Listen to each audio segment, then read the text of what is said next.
What up, folks? What up, folks? Welcome to another episode of the Father Figure Podcast, man. I'm your boy Reggie G. Got my trusty co-host Deontay Miller in the building, man. Yes, sir. We got a new, some new feng shui, a new atmosphere. New setup, no let up, but we gonna get right into it, man. We definitely got some hot topics tonight. Just because we got some things going on, man, right now that I think from the father figure perspective, we really need to give some insight on these things, man. So we gonna jump right into it, D, because we talked about it before, man. We got a little bit of turmoil in our country right now, man. Yeah, we do, man. You got some turmoil that's kind of fresh, but I think we've been in turmoil for like the last year and a half. You know what I'm saying? And pandemic, you know what I'm saying? Yeah. Racial tension, man. Now we got all the police brutality stuff going on, man. So we can really start right there by really talking about what do you think the advice from a father figure perspective should be for our young African American males right now, man. We are, and the movement is not really strictly geared toward black men and black families, but we are black fathers. We have black wives, black children. Yeah. And you, more importantly, because, eventually Bryce is going to become a young black male in this atmosphere. Mm-hmm. So from the fathering perspective, man, let's just take the most popular, the most recent occurrence is the young man who just got shot by the officer who said she thought she had a taser, which is bullshit. But right. In those circumstances, just give your perspective on what you think from message to the youth and your message as a father. You know what I'm saying? If that was your son. Man, I think just as a father, period, whether you black, white, or whatever, I think that's what happened to that young man is a hard pill to swallow for any father, right? And so, just speaking on it from the perspective of being a black father, having a black son, the first thing I think I have to do as a father, that's my responsibility, is to be honest with my son about what's going on, right? I think while we're in the space that we're in now as a country or whatever you want to call it, is because too much stuff is brushed under the rug. You know what I'm saying? Instead of facing things head on, we tend to shy away from it and give the misdirection like, oh, this is really not what it is. But no, this is real. And so I think it starts for me as a black father, man, and being a responsible black father is to be honest and open with my son in terms of what is going on. I mean, it's funny because Bryce is at that age now where he's intuitive, he understands, he can kind of read between the lines, and he's starting to ask questions. And at one point he was just kind of like, man, I don't know if I really like the police. And that's, to hear my son say that and understanding what you said, like, hey, he's going to grow up one day. He's going to be a black man, a young man, or whatnot. I'm like, man, listen, I want him to understand, number one, that there is some good police officers out there, number one. Number two, I'm going to always lay the foundation for you to be respectful, for you to, do what you're told in terms of respecting authority, right? But at the same time, I would never want my son to compromise his integrity, compromise who he is, and that's a slippery slope because you want him to just make it home.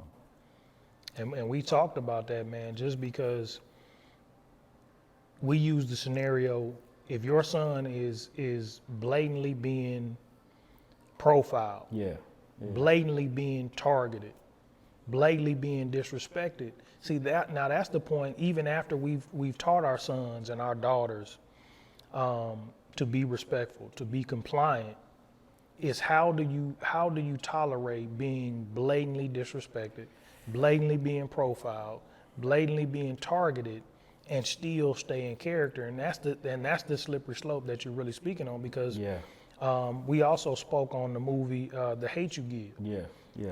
And you were saying from the daughter perspective, with me having daughters, eventually my daughters are going to date, or they're going to go anywhere with one of their male friends or anything, man. Now, the perspective of the male, the young black male in that situation, and the young black female in that situation, as parents, man, we are almost having to retroact back to the 70s and give these messages, because we want to think things have changed, but every single week seems like Yeah, man. they telling us, man, like, look, if you can tell me a 26-year veteran officer can say, I thought my taser, or I thought the taser, or however the Thought the gun situation. was the I thought the taser. gun was the taser, Yeah. or taser was the gun, or Right, whatever right. it is. And then I see today that they only, they brought up on charges on 2nd-degree manslaughter. Yeah. Man, we've gotten to the point where it's hard to really come up with the messages that effectively teach our young African American kids how to deal with law enforcement. Because what you're essentially saying, and I didn't mean to cut you off, No, Reggie, go ahead, but go what ahead. you're essentially saying is I can teach my child to do everything right Come on.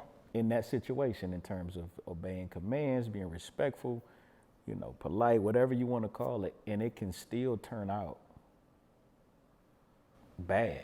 Because at the end of the day, man, we talking about traffic stops.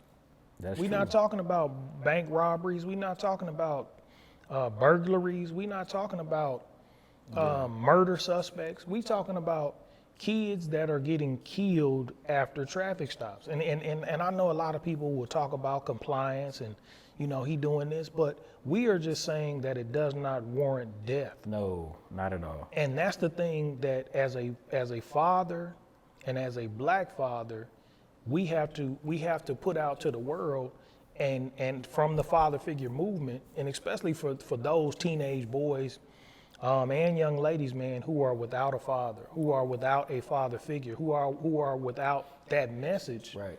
We need y'all to understand, man, that the ultimate goal at the end of the day is to get y'all to the crib, is to get y'all home. And that's tough, man. Like I said, we talked about it before we came onto the show, man, and you and I was kind of having an intimate moment just talking through that, because like you said, man, I can teach Bryce. I can teach him everything in that situation to do what's right, man. And the reality of it is, too, as fathers, instinctively, like I said back, before we got on camera, I said, man, listen, we can't be with our kids every minute of the day.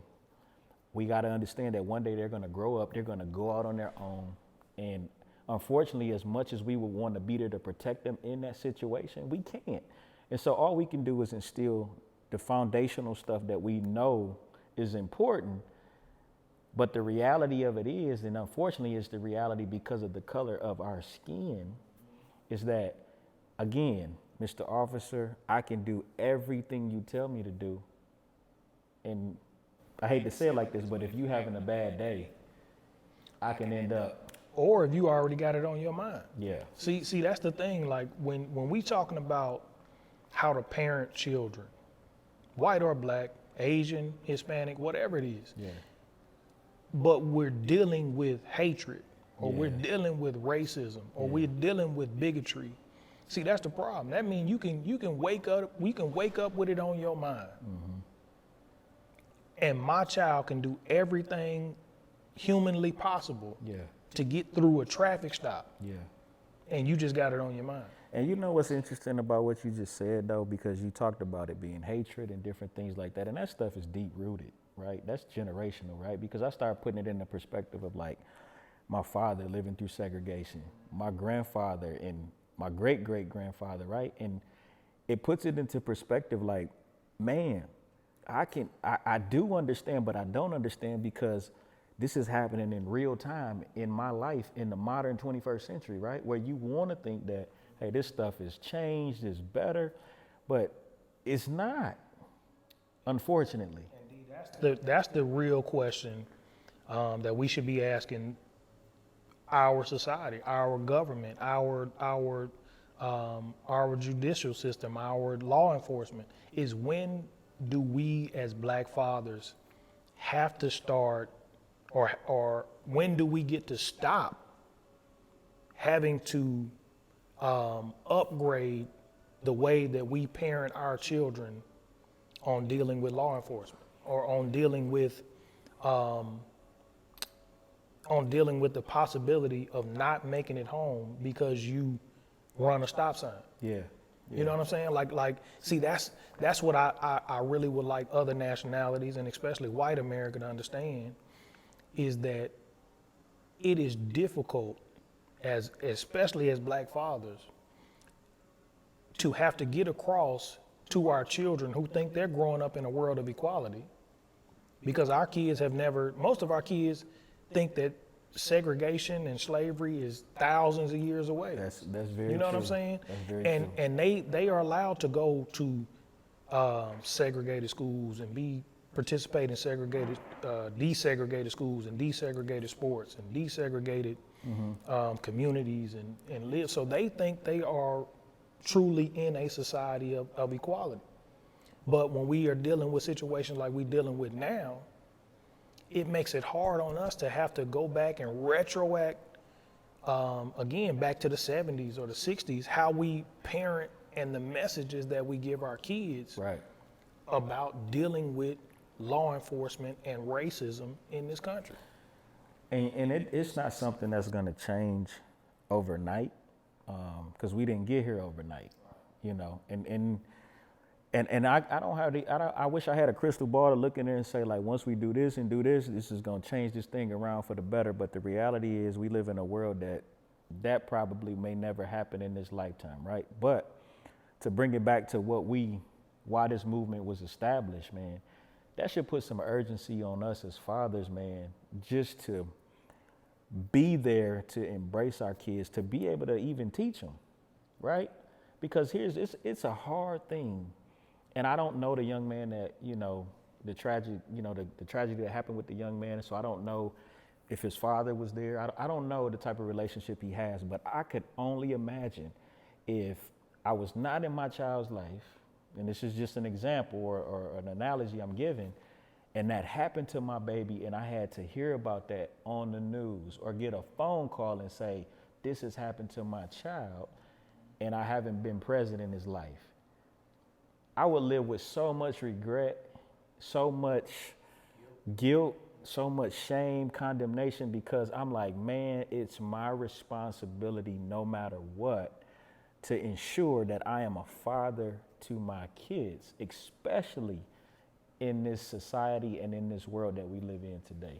The climate is really, you really pull it out there, but it's a call to action. And especially for the father figure movement, it's a call to action, man, for us to really make sure our communities are taken care of. You know what I'm saying? Because it's deeper than just our children, man. I was watching the movie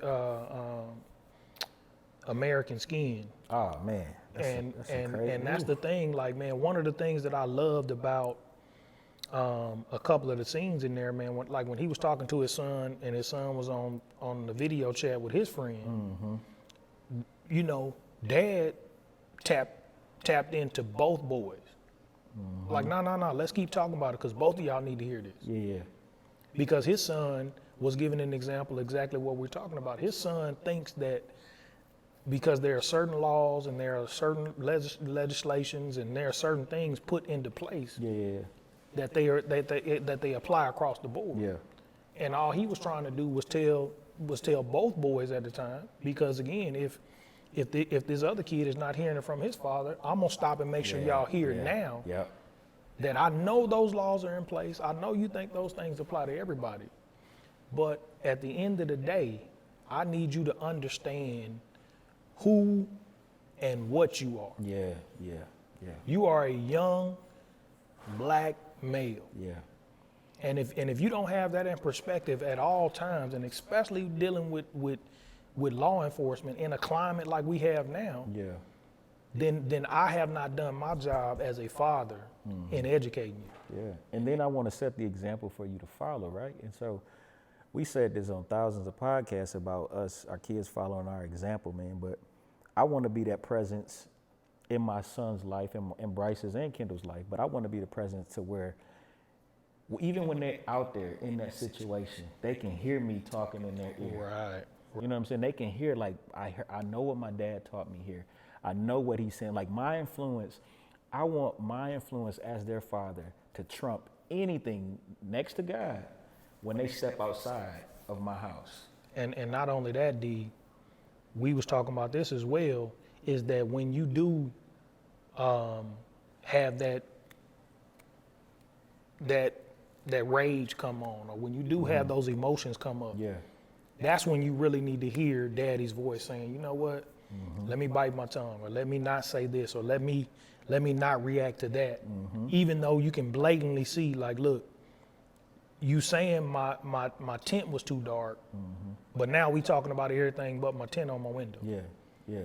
And that's always, man, through our generation, through our parents' generation, like, man, especially through the 80s and 90s, man. You know, that tent was a direct correlation with profile. Oh, yeah, yeah, yeah. But at the same time, we also had to understand. I remember being 16, 17, 18 years old and understanding, like, the things that I might, and I was out here, I would, you know, still out here. I am, but Still out here. but the thing is, even in the midst of that, sometimes I would have to catch myself, man, and still understand from a parental standpoint, I need to get to the crib. Yeah, yeah. I need to get to the crib because as much as I want to think I'm in the right, they in the wrong, I got a great point, they got a bad point, at the end of the day, they hold all the cards. Yeah. And I mean, we can try to debate that with them and go back and forth. But at the end of the day, man, like Trayvon Martin, and excuse me for not knowing the young kid's name, this recent kid, Dwayne Wright, George Floyd. See, the thing about these men and these young men is that they don't have a voice to speak for themselves anymore. So they may have been 100% in the right. They may have been, and especially in the Trayvon Martin case, that's the thing that pisses me off the most about Zimmerman, is that you wanna invoke the stand your ground law, and you wanna bring all these fictitious facts to court. But the only reason that George Zimmerman didn't get put up on a murder rap is because you testifying against a dead kid. That's black. That's black. And that's what we have to understand as fathers, is sometimes we just want you to make it home all the time. I'm saying sometimes. All the time we want you to make it home to be able to allow us to go and fight for you. You know, that's what we saying. Shout out to Steven Jackson and all of these advocates, man, for not only George Floyd, but for all these kids. I see Lee Merritt out here. I see Sean King. Everybody is part, and we want the Father Figure podcast to be part of that as well. Yeah. Because as black fathers, man, we are speaking to and for our entire community right now. Yeah. And like I said, man, it goes back to really teaching our kids, man, and instilling in them the right message and perspective. Because like you said, man, of course we know that, like I said, even if we're talking from a police perspective, that every police officer isn't wearing that badge for the right reason. But you do have some police officers of the opposite, culture or whatnot, that are good people and that legit want to do the right things. And so, me trying to teach my kids or teach any young man or share with any young man, like, hey, listen, man, unfortunately, sometimes it's a one bad apple that can spoil the whole bunch, but you still have to approach it where you assuming the best about anybody that you're dealing with, man. And that's not giving anybody a pass, because wrong is wrong, right is right, but Because I would hate for my son to go out there with a chip on his shoulder and create a situation that don't even need to be created at the same time. So it's, again, it goes back to what we said. It's a slippery slope, man. But it starts at home with us teaching our kids, man, having the right conversations, man, giving them an opportunity to express however they may feel about whatever's going on to their understanding. Because of one of the things you said that I thought was key is you said, hey, when that rage or that those emotions come up in the heat of that situation, well, how you prepare for that is when you're having them conversations at home, because you teaching your son, okay, how to cope with certain things, right? Because you know, just like I know, man, we may not have experienced anything directly with police, but we've both been athletes. We've both been in situations where clearly it may not have been directly, but you've experienced some form of systematic. Oh, without a doubt. You know what I'm saying? Like, and it's like, I still gotta know how to respond and cope in them situations, right? And sometimes, man, you gotta understand. I've always been a big believer in certain scenarios, man. You have to be in a space where kill them with kindness is your mindset. You know what I'm saying? Like sometimes, and we done been in scenarios, man, and this is some advice I give my girls all the time. Say sometimes, even what I give them advice about dealing with me and their mama. Mm-hmm. See, sometimes just being respectful and being kind will get me out of your face. That's true. Even if you don't agree with what I'm saying, sometimes your reaction will get me out of your face. Yeah. And that's what we have to understand sometimes, and that's why we are taught, even our fathers and our grandfathers and our parents and grandparents taught us, yes sir, no sir. Even though sometimes we don't, when we get pulled over, sometimes the last thing we feel like saying is yes sir, no sir. Yeah. Yeah. But a lot of times, man, and again, this is part of the gift and the curse. As African American males, we are always of the mind that I'm trying to make it out of this thing. I'm trying to make it out of this traffic stop. I'm trying to make it out of this courtroom. I'm trying to make it out of whatever. And that's also a narrative that really need to change in this country. But until it does, we still have to, via the podcast, via us two, via merch, via whatever, and that's what people don't understand about this platform. Yeah. This platform is not about great looking shirts and hats and they fly though. They are, especially the signature joint. They fly. But even the production behind the podcast and man, all it, man, we try to do a great job with the whole platform. Yeah. But at the end of the day, bro, it's about the message. It's about part of being present, not perfect.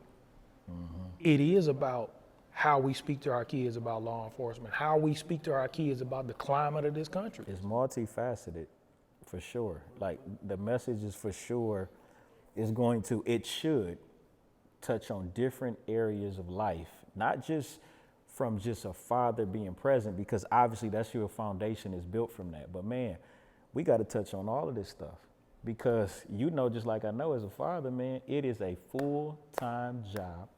There is nothing off limits in terms of what comes across your desk, and you got to be prepared for it. You got to be prepared for it, and you have to be willing to prepare yourself for it. Yeah, that's you see right. What I'm saying, and that's what I've learned from having girls. Is like, man, some of that stuff that come across your desk, like, hold on, like, you want me to talk about that? Like, all right, let me go in here and Google some stuff, or you know what I'm saying? Because female DNA and or female anatomy and female problems is different. Yeah. But I can't do anything outside of educate myself and prepare myself for it because I have two 15-year-old daughters. Right. You know what I'm saying? Right. So at the end of the day, man, and just kind of putting the cap on this, man, and closing. Great topic, man. Of course, we want y'all to put some comments out there. Tell us what y'all solutions might be, man. Tell us what we may be able to piggyback on this particular episode and come back and even, touch on some of y'all's comments and suggestions because this platform is just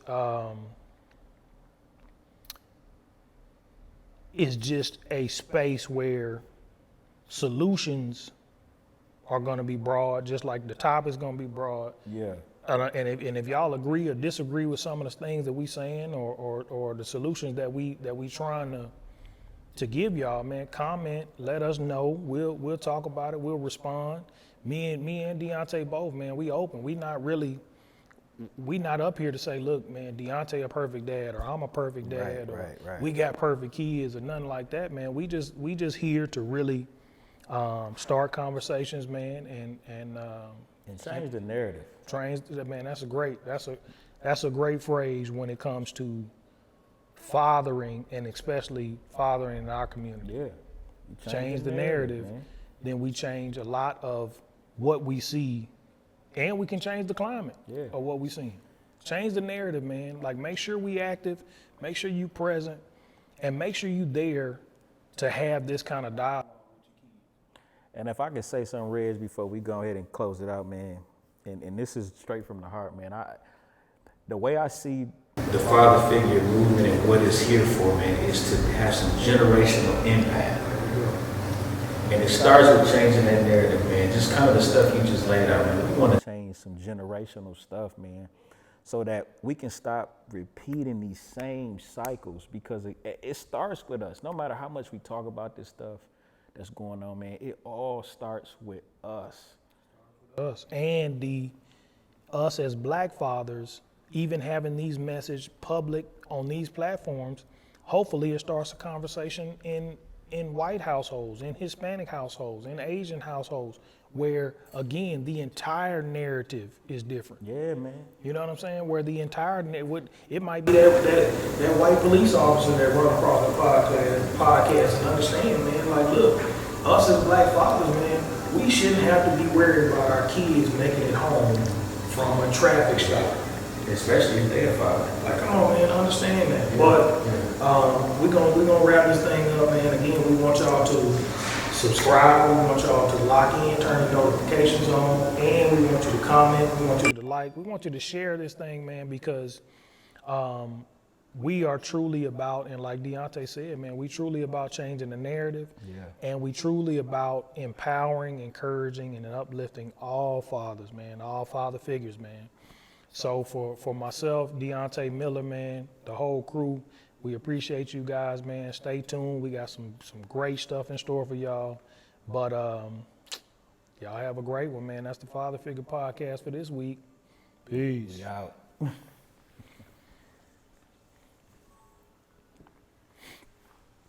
Man, that was so chill.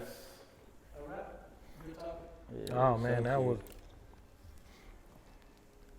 super dope.